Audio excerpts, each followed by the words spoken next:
James Boyes is a professor of international political studies at Richmond, the American University in London, joining us this hour. It's good to have you with us. Good morning, George. Thank you. James, Joe Biden has made it very clear his focus is on the U.S. president. His opening video announced his candidacy using Charlottesville as the centerpiece, and Mr. Trump has responded. The question here, how big is the Biden factor when it comes to Donald Trump moving into 2020? Well, it's been a long time coming. If you believe Joe Biden, he decided he was going to run in the aftermath of the Charlottesville attack, and indeed he premised his entire opening video around that. You showed some clips from that in the report from Jim Acosta. So there's no doubt, I think, that Joe Biden is going to take the president on directly on terms of issues of race and attempting to bring the United States back together again.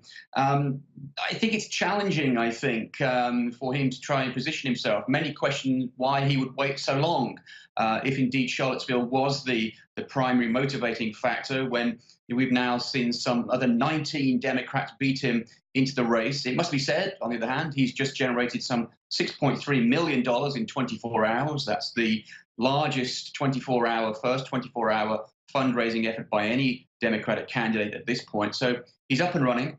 Donald Trump, as you rightly pointed out, is already taking the fight straight to Joe Biden. He's made issues to do with his age, and I think relishes the opportunity of going up against the former vice president. So we'll see how this plays out. All right, but we also saw Biden on a show here in the U.S. called The View, trying to tackle some challenges of his own.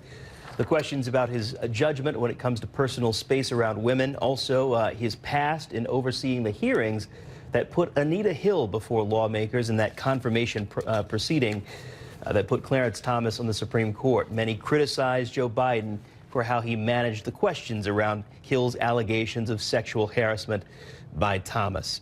Biden attempted to apologize, James. The question here, did it work?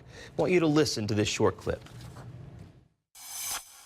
I am sorry she was treated the way she was treated. I wish we could have figured out a better way to get this thing done. I did everything in my power to do what I thought was within the rules to be able to stop things. There are a lot of mistakes made across the board, and for those, I apologize. But James, one of the hosts on The View pointed out it's not about apologizing about the proceeding, rather it's about apologizing to Anita Hill. The question, did that apology that you heard, did it work? Well, this is one of the great dilemmas with Joe Biden's candidacy. And to be candid with you, one of the reasons I thought he might not actually run this time around.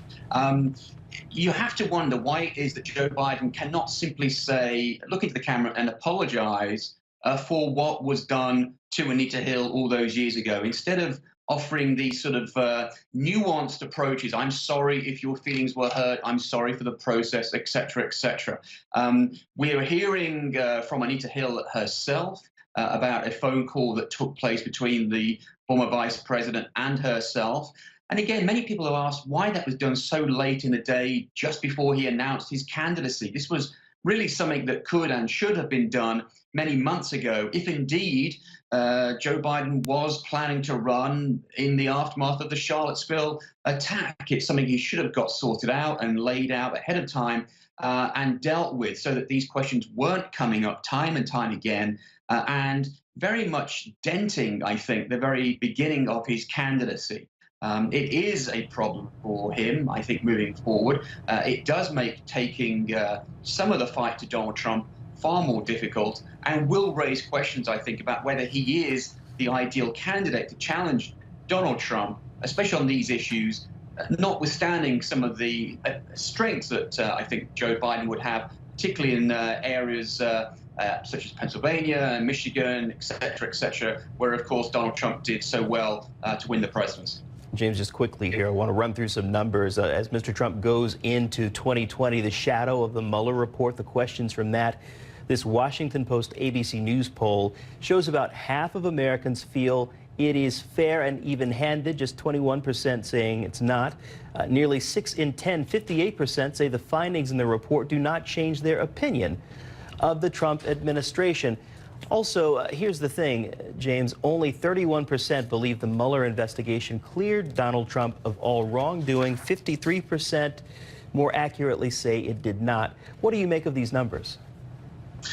Well, they're fascinating, aren't they? And I think for any other president, we would be looking at this and saying, well, surely he's going to struggle to be re-elected.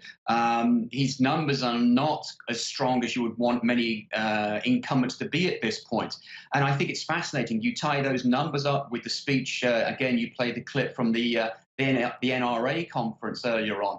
Donald Trump does not appear to be trying to put the Mueller report behind him, to come together to try to unify the country, as we saw Reagan do after Iran-Contra and Clinton do after he was cleared of the impeachable offenses back in the late 1990s. So I think Donald Trump continues to merely apply to his base, and it will be fascinating to see whether indeed, come 2020, he is able to move it towards more of the center ground to bring in those all-important independents, which will be so vital for him if he does intend to have a second term in office. James Boyes, thank you so much for your time.